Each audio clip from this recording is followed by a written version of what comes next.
In December 1990, a woman accidentally drowns in the Passaic River in New Jersey. Despite these tragic circumstances, her story garners a little media attention. She becomes one of the tens of thousands of individuals who are currently unidentified in the United States. This has been called America's silent mass disaster.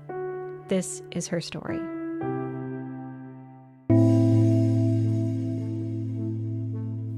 Hi, I'm Vanessa.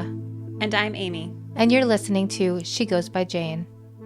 At the end of this episode and every episode, we will be joined by a special guest who will read an original poem by Amy Baker about the women we're featuring. This week we are joined by Crystal Balint.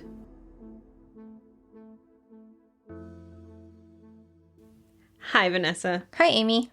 Vanessa, I know that the information I'm about to share is stuff that you are already aware of, but we've been joined by a lot of new listeners in the last few months. And so this is a good moment as any to catch everyone up.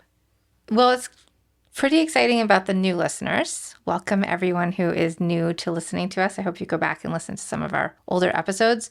But the kind of catching up we're doing with them is usually pretty unpleasant. And I'm guessing today's no different. Yeah, so today's episode is about an unidentified woman, and so we're going to dig in a little bit into what's going on with her story and the factors that are playing a role in why we don't know much about her. Now, for everyone who's new to this, basically, I have been working on stories of missing and unidentified women for a very long time. So in 2008, I started writing poems about missing and unidentified women, mostly as a way to kind of capture the big feelings I was having about their stories and coming up with a way as a writer for me to connect with them and honor them. And then, what happened is I said to myself, maybe publishing them will draw more attention to their stories and give other people the opportunity to connect with those stories and maybe feel the need to go look up more about them.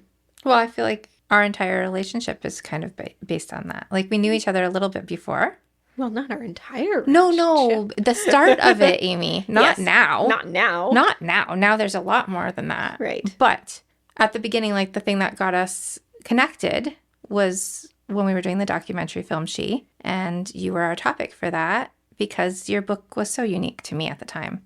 Mm-hmm. Well, it is still. I haven't still come across another book of poetry that's just about missing and unidentified women like this. I bet are there others? There are. So yes, there are others that are. Me personally, I might not normally pick that up unless I know the author, which is what happened here or something about it, So yeah. So for me, those poems that I was writing eventually, I didn't know what they would be, and they ended up being a collection, and that collection ended up being selected for a prize and being published by the University of Akron Press. And Vanessa and I've had a lot of conversations over the years, and which I'm very thankful for, about ways to continue advocacy beyond the book of poetry, right? Right. Because there's always that question of the book is out, now what? Right. And we did the film, but I think the podcast is way more effective. Yeah, well, the podcast gives us a way to talk about these cases individually. Now,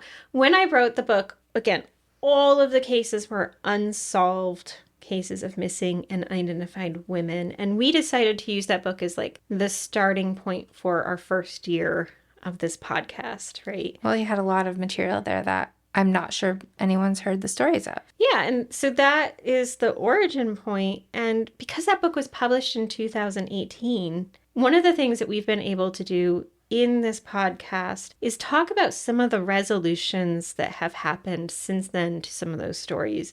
And I'm not talking about emotional resolution for families, because that's something else entirely. But that a good number of those cases have been solved since the time that the book was published. We've done episodes on, the last unidentified women who were murdered by the Green River Killer. We've done the disappearance and identification of Lisa Roberts, among others. And a good number of them, though, are still unsolved. And that's why we're talking about one of those today. Now, to be clear, there's a huge difference between the amount of information you need to create a poem and one that you need to create a whole podcast episodes. And one of the things that I've discovered is that the hardest are the unsolved, unidentified persons cases. Right. So you can be fairly abstract with a poem, but you want to be really precise with this, right? Yes. And so to actually make a whole podcast episode is really difficult because very often there's limited information. And that in particular happens a lot more frequently with someone who is from a racially or ethnically marginalized group. So what you're getting at is the woman we're talking about today is... Yeah, so this is an unidentified Black woman, and we're going to talk about her case. There is not a lot of information about her. So this episode, we're going to use her story as a lens to look at like broader issues with unidentified persons and maybe what can be done in the future, or what conversations can we have to like make a difference and make change going forward. Like what can be done so that this doesn't happen to other people. Trying to change like the narrative on what's happening to some of these other groups of people that go overlooked. Yes. Yes. So this case begins on the morning of Sunday, December 9th, 1990. The owner of the Gollum service station in North Arlington, New Jersey, was behind his shop. Now, this shop still stands today. It's near the intersection of Belmont Avenue and River Road, though I'm not sure if it's still in active business or not. One thing about this shop is that behind it is the Passaic River, which for those of you who don't live in New Jersey is an 80-ish mile long old river. So it's broad, it's winding, and parts of it are considered the most polluted stretches of river in the nation. In the nation. Yeah. That sounds concerning. It is. You know, I've had experience with writing about the Passaic River before. I wrote a whole essay about a murder that happened in 1900, I believe, that happened. Has it been polluted for that long? It was pretty polluted when that murder happened too. A lot of mills were along it. And so that essay, I'm actually thinking I'm going to investigate sharing this essay for our Patreon supporters on our Patreon page. Oh, that's fun. So if we are able to do that easily, we will make that happen. I think we can do it. I think we can. Yeah, that's doable. Let's plan that. Let's plan that. It's a Best Americans Notable essay that I wrote that was originally published in Cincinnati Review. And so I would love to share it elsewhere. Very cool. Anyway, this man was behind his shop. At around 10 a.m., he spots a body in the river about 15 feet from the riverbank. The North Arlington Police Department is called, and they bring in the Bergen County Medical Examiner's office to remove the body from the water. Authorities did say pretty quickly that no boroughs or neighboring municipalities had open missing persons cases for someone matching this person's description. The next day, December 10th, there was an article in the local paper that talks about how this individual, who has been determined to be a woman, was scheduled to be autopsied later that day. By December 16th, so 1 week after she was found, the officer in charge, Lieutenant Francis Healy, said that they were unable to identify her through missing persons records, but they had sent out a national teletype bulletin. He said, "We've sent out a few teletypes nationwide, but there's been no response. We haven't been able to match anything with her." And he revealed at this time that her cause of death was likely accidental drowning. Okay, so they've searched the missing persons records and they did this bulletin. Mm-hmm. Has it been like in the papers or anything? Well, there are a total of 4 articles that I could find about her. They're very brief. So, okay. Yeah, so this information is coming from the information that was shared in those papers. Okay. On February 2nd, 1991, so almost 2 full months after she was found, a drawing of her was published in the local paper, The Record. And she was described as a Black woman around 50 to 60 years old who was slightly over 5 feet tall and between 140 and 160 pounds. She had brown gray hair and brown eyes. At the time, People were encouraged to call the North Arlington Police Department if they recognized her. There isn't, to my knowledge, coverage of her case in the media since then, but she does now have a profile on the Doe Network and in the National Center for Missing and Unidentified Systems database. When we do these unidentified person stories, they really come to life when there is information or there's an investigator who's leading the charge in identifying her. Like, it's like about their unflailing devotion to identifying her and reconnecting her with her loved ones. It's true. In almost all of these cases, in the unidentified women that have been solved, it's almost always like one person who is deeply devoted. Yes. Like, for some reason has a connection or feels a connection to this person and wants to find out who they are. Yeah. And that's not her story. Is that not happening? Okay. No. Her story is actually one that is all too common, one where she's just another one of America's unidentified women. And so, yeah, again, we're using her story as a lens to see what we can learn about unidentified persons through her. One, she is just one of 2,743 unidentified women listed in the NamUs database, and we know that database is considered incomplete. It doesn't contain all of the people. Now, even though our podcast is devoted to telling the stories of women, to be clear, I always use that word broadly and inclusively, but the NamUs database and other databases aren't inclusive. So there's often an erasure of trans or non-binary folks who are missing or unidentified, right? Like, you can click a box for male, you can click a box for female. That's all. Yeah.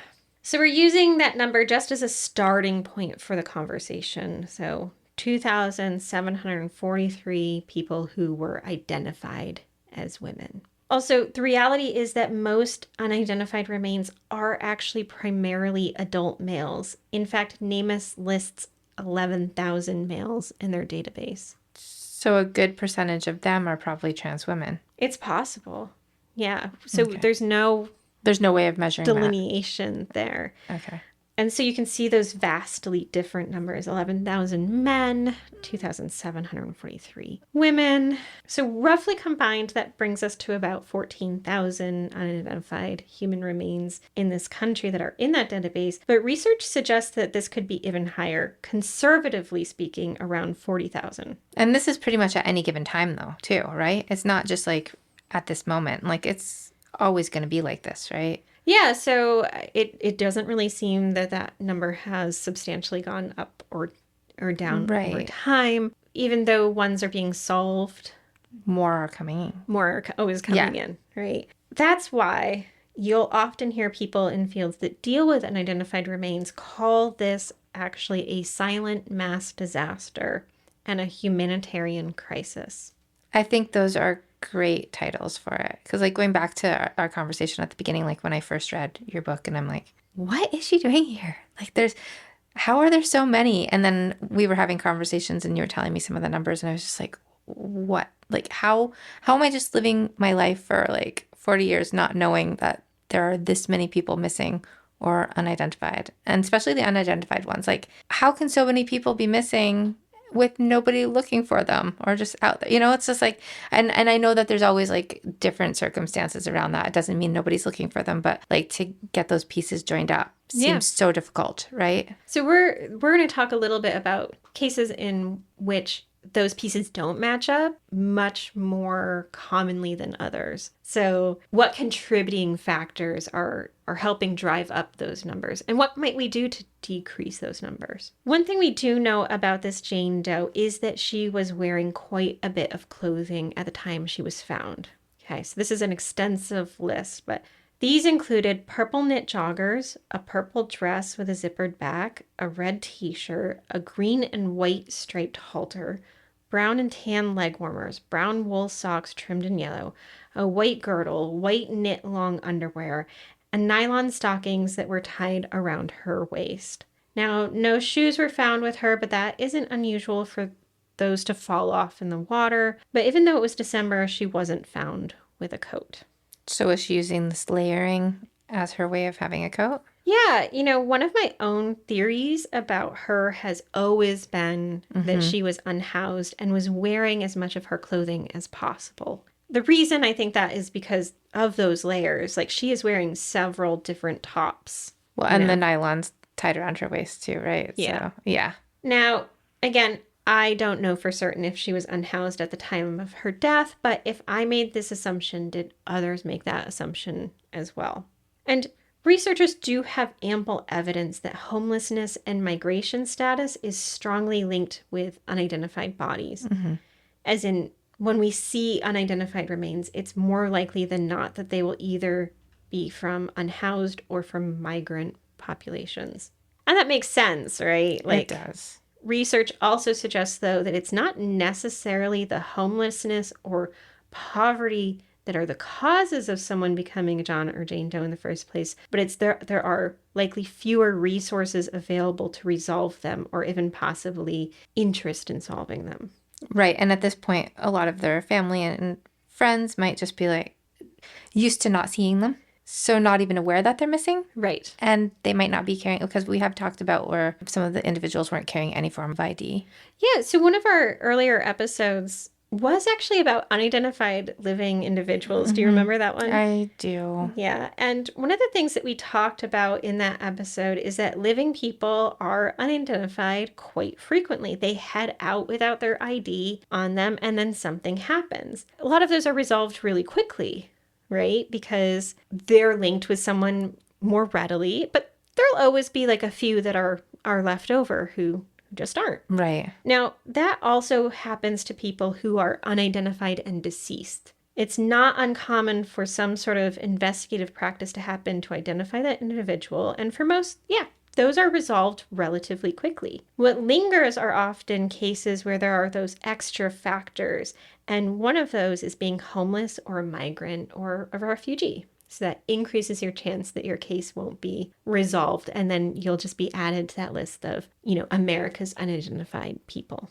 The other thing we know about this specific Jane Doe is that she was probably around the age of 50. Now, again, we don't know if this woman experienced housing insecurity, but statistically, it's highly probable. There really haven't been enough studies to look at death and causes of death in this population of people, but like the fact that most unidentified individuals are men, it's maybe not surprising that most of those who die while homeless are men as well. But in terms of age, there was a study done in Boston to look at age ranges for those who die while unhoused. And really the greatest population is between the ages of 25 to 44, followed closely by those 45 to 64. And the mean age is 51, so that fits with her, right? I limited a search on NamUs to see just how many of those 2,743 unidentified women in their database fall between the ages of 45 and 64. Now, we do know age estimates are just that, estimates, and best guesses based on what is not a super specific science. But it came to 1,023, Vanessa, so a little over a third. That's a lot of them. Yeah.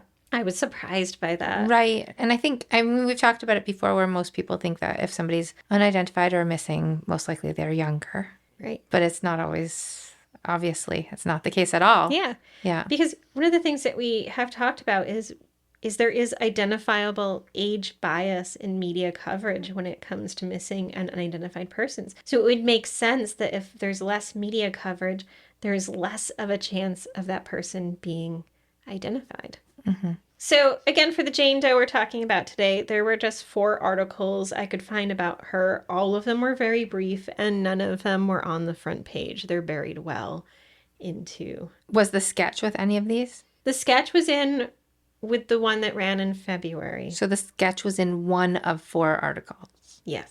That also makes it difficult, doesn't it? It does. Yeah. So you have that one chance to get a visual. Yeah. Okay. And, if you're, quickly looking through the paper in the morning, It's so easy to pass by a blurb of text. Yeah. It's much harder to pass by a photo or a drawing. And then even more so, I think if you did know somebody and you caught a glimpse of that, even out of the corner of your eye, you'd be like, hey, that looks familiar. And you'd stop and go back to it. So it just increases your chance and the interest that would get. Exactly. We also know, again, that this Jane Doe was a Black woman, and we've covered extensively and will continue to cover how disproportionate the numbers are when it comes to missing unidentified persons, particularly women, when it comes to Black women. In raw numbers, yes, there are more missing and unidentified persons who are white than Black, but if you adjust for population, meaning you take into account what race and ethnicity percentages exist in the general population, you can start to see the issue. So if 60% of the US population is white, it should mean that we should see the same percentage represented in missing and unidentified cases. And if 14% of the US population is Black, we should see that 14% of cases should also be Black. But it's not. Just looking at the missing persons numbers, it's actually 37% of all missing persons cases are people who are Black. And that's where we can start to see the disparity. Right. It's really disproportionate to where it should be. Yeah. Yeah. So I think what happens is people look at raw numbers and they say, oh, there are more missing white people than there are missing. So it's more of a problem. If you're white, you're more likely to go missing. But the truth is it disproportionately affects Black populations. Right. And I feel like not as much research has been done on these disparities when it comes to unidentified remains.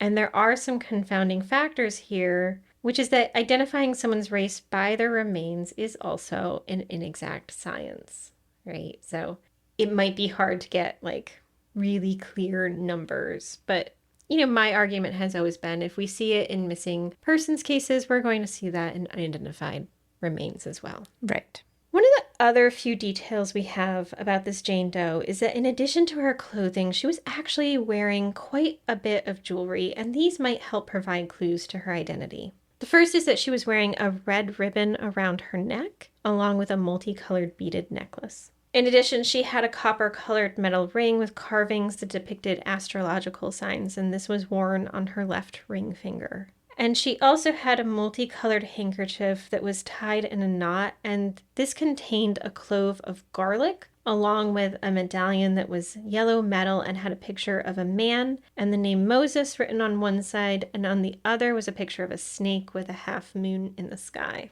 I'm not religious, nor was I raised in a religion, so often imagery like this is not my forte. So I welcome any listeners' input into this. To me, it seems possible that this is a reference to the story, the biblical story about Moses and a serpent, but I don't have a frame of reference for this. We'll be back in a moment.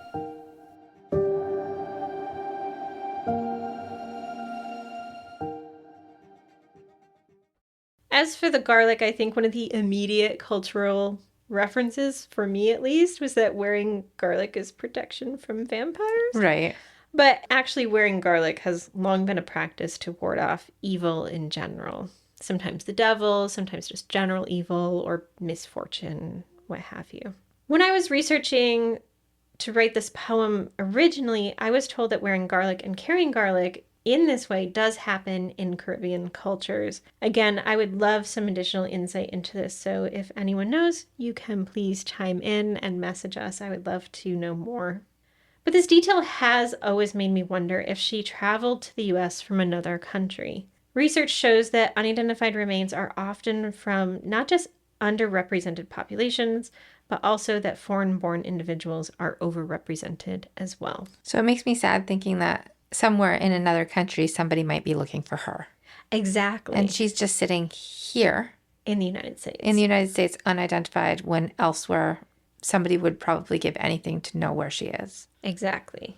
And some of those pieces sound very distinct. Like, I always feel like jewelry like that should be published as well in the papers. Like, maybe photos of that or descriptions of that. So then if anybody knows them. Yeah, you can actually see them. Yeah. Yeah, so it makes sense when we're talking about people from other countries. To be clear, our listeners are global, so we have listeners across the world. But, if we're talking about the United States. Yeah. Yeah. So if you have family members who, again, are at a distance, they're not going to be able to maybe easily identify their loved one, right? They might not know that that individual once here, that something might have happened to them. If they're out of contact, that might not be unexpected, right? Right. And if they don't realize that their loved one is at risk or that something might have happened to them, like if they do realize that, who do they contact? Right. So there isn't much communication between countries on things like this No. either. So like just even between like United States and Canada, Exactly. I think it would be a stretch to for one to recognize another person's unidentified person, like, Yeah. or to be able to even have a chance at figuring out if it was somebody from one or the other. So when you're talking globally, it makes it even more complicated. And the other complicating factor is that relatively recent migrants and refugees who might not have been able to establish community connections yet. Well, research shows that those without strong social ties or those who have little community involvement are also at greater risk for being unidentified.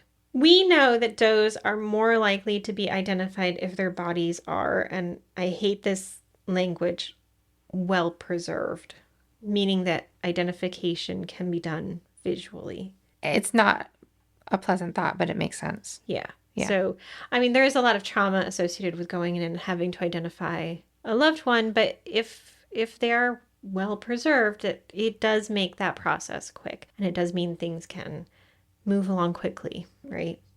And less traumatic. Yeah.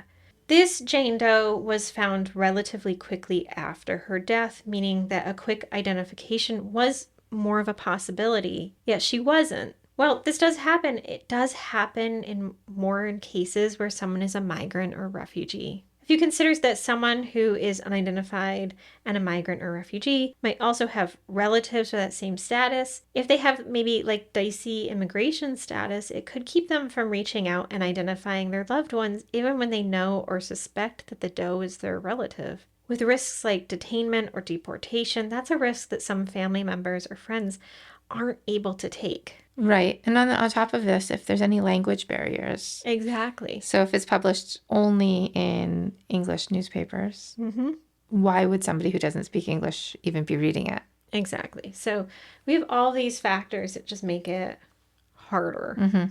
And what we have with this woman's story is the possible intersection of many identity factors that could play a role in delaying or preventing her identification. In the book, Behavior of Law, Donald Black posited that the justice system and specifically investigators can be influenced by social characteristics of victims, or in this case, the unidentified person. The possibility of this comes live in the data where we can see that vulnerable groups, like those who are migrants and refugees, those who are sex workers, those who are chronically homeless, are also populations who are disproportionately represented in the data. There's a great book that I want to dive more into called The Marginalization of Death that talks extensively about this. But the authors argue that if you look at medical legal reports, meaning the intersection of medical and legal documents, you often see this marginalization and stigmas at play. So looking at things like autopsies or police reports, right? To put it in other words, some examples would be that instead of using more neutral terms like refugee, you may actually see reports that use the words like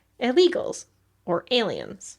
And instead of phrases like chronically homeless or even unhoused, you might see words like vagrant or street person. And these authors argue that this terminology both others and dehumanizes the unidentified person. So if they're unidentified, how do we even know if those things apply?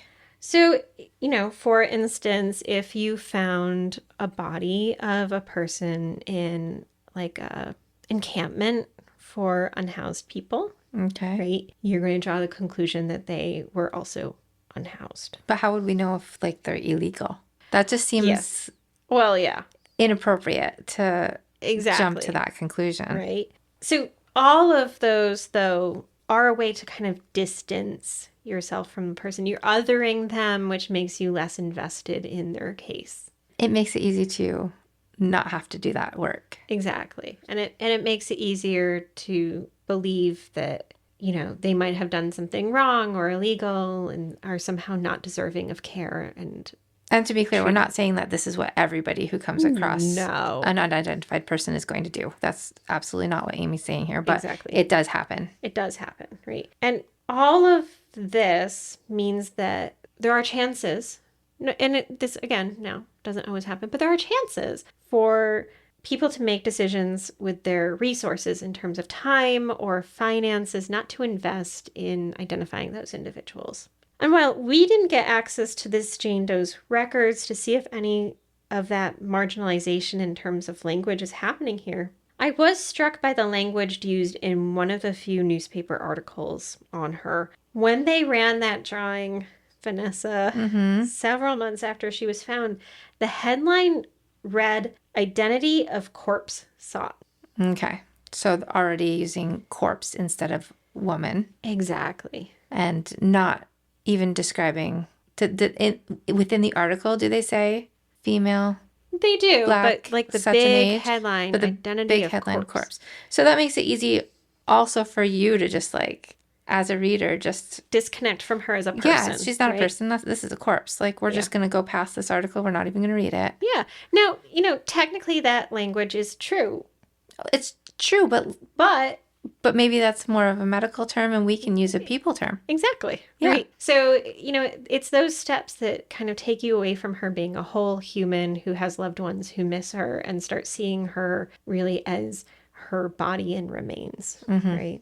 When I think about all of the unidentified women that I include in my poetry collection, I think about how when I wrote those poems, I had so little hope that they would be identified. Some of their cases had been unsolved for longer than I had been alive. So it was hard for me to see how significant and meaningful change could actually happen.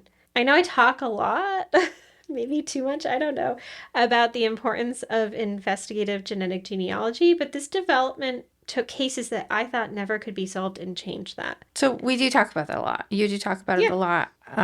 But really, how many of the cases that are solved of the unidentified people are because of this? Exactly. Like, it's the numbers are crazy. This has changed the landscape of unidentified persons. Right. And so one of those ways that we talk about is putting your like 23andMe and stuff like that onto databases that are specifically for this. Now, I just did this myself, and I just wanted to say that I know that we've talked and that a lot of people are reluctant to do it because they don't think that they want like police or anybody else being able to see their information.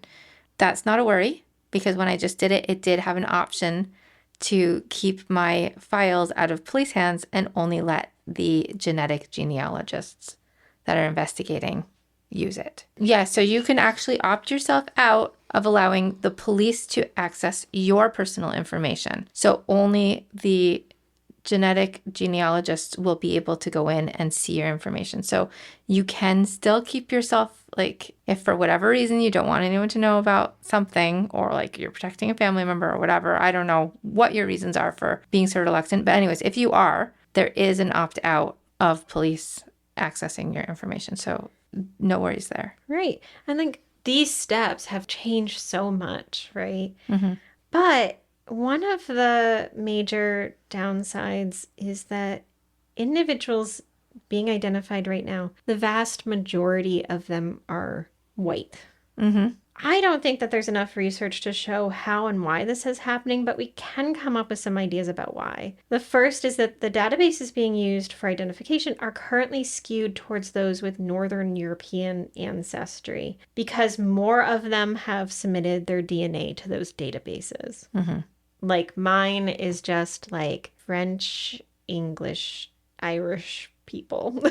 So, yes. Yeah, so I contributed to that Northern European situation. I'm mostly Southern European, but there does seem to be a lot still on there. But again, heavily skewed towards Europe, right? Right. Well, so one of my parts that we'd been talking about, I had like an unknown, 7.5% was like unknown. And then just recently it got put in as Iranian. And so there was like a lag in that. Like all of my Greek and French and Italian was right up front. But it took me probably 2 years for them to settle what the 7.5 was. And that's because they needed enough. Right. So now there's finally, and when it first came in as Turkish. And so they've been able to change it over time. Then a couple weeks later, it switched. So now it's Iranian. So like I have this little missing part that's finally found. And I think it's just because there's enough people in the database now to fill that in. That they're like, oh, that's what that is. That's right? what this is. Yeah. So we have this going on, right? The other second thing is there can be bias in selecting which cases get moved forward through the investigative genetic genealogy process, right? Mm-hmm. And again, bias is not always intentional or, done out of place of hatred or something, but no, sometimes that bias is just ingrained and we just are moving about lives doing things that are biased, right? Right. And as individuals, like the things we do become like habitual or we follow along with. Right. And the other part is, okay, so if you have a department with limited resources, right, and you've got a bunch of does that need to be identified, you are probably more likely to move along the cases that you think are more likely to be solved in this manner, right? And so you basically compound biases that already exist. And so also, some of that bias could have been present from the very beginning. So, for instance, are DNA samples available for the unidentified persons? How were the remains handled? Can DNA be even collected now? And so, for this particular woman, without a fierce advocate for her case and with these limitations in mind, I'm not as confident her case will be solved soon. So there could still be hope, but it would be quite far down the line, in your opinion? Well, what my hope always is that someone can select her case and fiercely advocate for resolution to happen there, right? Does she have a DNA sample? Can it be run? How do we get that to happen, etc. Okay. Overall, I think I join with researchers in saying that meaningful changes in how unidentified cases are handled can improve identification rates and also reduce stigma for marginalized populations, so those disparities between identification rates are also reduced. One of the major problems is that our medical legal system is fragmented. That means that comparing various municipalities' approaches to identification does show that there's vast differences in resources, training, equipment, and education. That means that in some places where an unidentified body is found, the people in charge might have better resources and capabilities, making it more likely that someone will be identified. The National Institute of Justice did a needs assessment of forensic laboratories and medical examiner and coroner offices, and they said that these differences result in the inequitable application of death investigations, which may have deleterious effects on the fair administration of justice. That statement is breaking my brain. Can you just translate for me? So basically, because resources are not even for different locations, they are unable to solve them equally. Okay. Yes. That's all they're trying to say with that? Yes. Did you like deleterious effects? I don't even, I'm just having fun with that. Well, National Institute of Justice is getting all wordy on us. Yeah. And one place to start would be to lobby for changes in laws and funding that would allow for more equalization between those agencies. So there can be more standardization, like moving the unidentified through an autopsy more quickly to decrease decomposition, or redistribution of labor within police departments so that when an unidentified person is found, the case is prioritized, no matter their real or perceived backgrounds. And that DNA analysis can be done quickly so that new cases don't linger like they have in the past, right? Right. Or even that every police department or medical examiner's office that has dealt with unidentified persons, either now or in the past, well, getting them into those pertinent databases would go a long way. There are so many missing and unidentified persons who aren't in the NamUs database, either because those in charge don't know those databases exist or who don't want to take the time to add the information to the database, particularly if the case is an older one. Another place to start would be going to the root of the problem, looking at why and how people become unidentified and meeting their needs before that happens. So if we know that a marginalized population like those who are chronically homeless are overrepresented in cases of unidentified individuals, what resources can they be given and what access can they have during their lives? Is it better health care, since we know a good number of those individuals actually die from cancer? Is it access to drug treatment facilities, since drug addiction and overdose are the leading cause of death right now among the chronically unhoused? It could be. It could be more emphasis on mental health as well. Yeah, so like what resources can we give people so that we can reduce it at the beginning while they are living human beings? And it could be even something simple as like trying to keep like a record of people who are unhoused, because each housed person kind of has a record of where they are that ties them to something. So some sort of registry. Right. I don't know. I mean, because that actually leads me to my next point, which is we did an episode about an unidentified woman who I believe has been identified, though that's not been released publicly.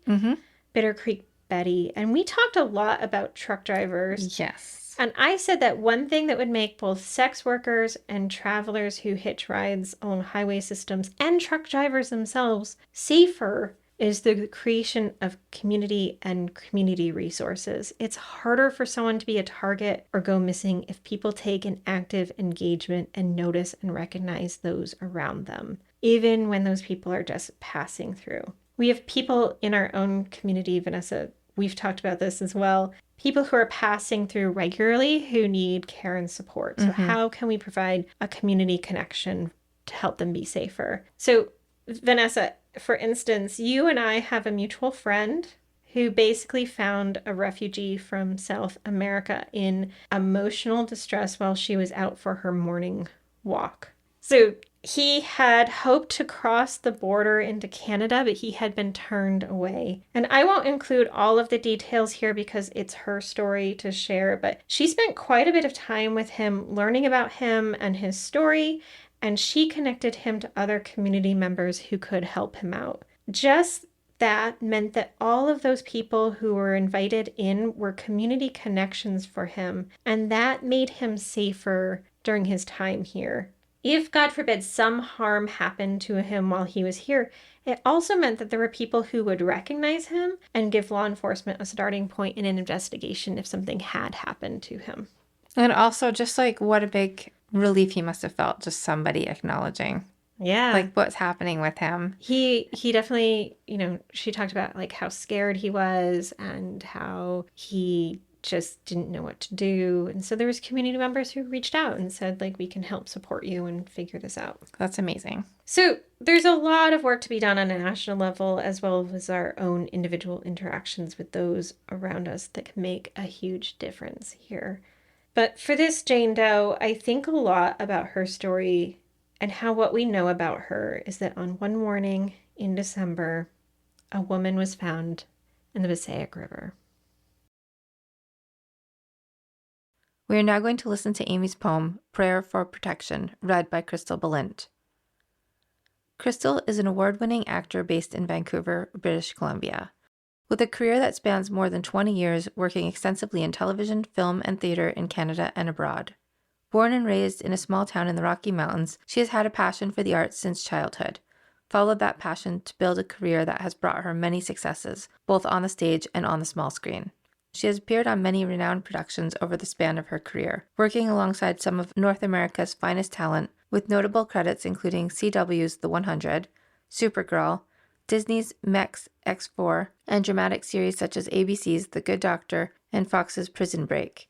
In 2019, Crystal's leading role as Iris Bearden in Britbox's spin-off series The Bletchley Circle, San Francisco, which won her a Best Actress Leo Award. Crystal also appeared as a series regular on both of Mike Flanagan's critically acclaimed Netflix original series, Midnight Mass and The Fall of the House of Usher, both being one of the streamer's most popular releases. She can be most recently seen as the heavily recurring character on the CBC series Allegiance. Prayer for Protection. Unidentified woman discovered December 9th, 1990, on the bank of the Passaic River, North Arlington, New Jersey. We are born with the mark of the devil, bathed in darkness. Here and here, fires scarred across my skin the lick of his tongue. My grandmother, the same burned heat wrapped around her crisp ankle. She held sugar in her hands the night he came. Specks of cane candying her arms, he found her on the road as she heaved under the press of smoke. Wrapping his fingers around the cleft of her chin, he pulled her down in the burnt field. He comes to my bed, tries to crawl in through my nose, ears, eyes. My grandmother smells his sulphurous kiss in my hair.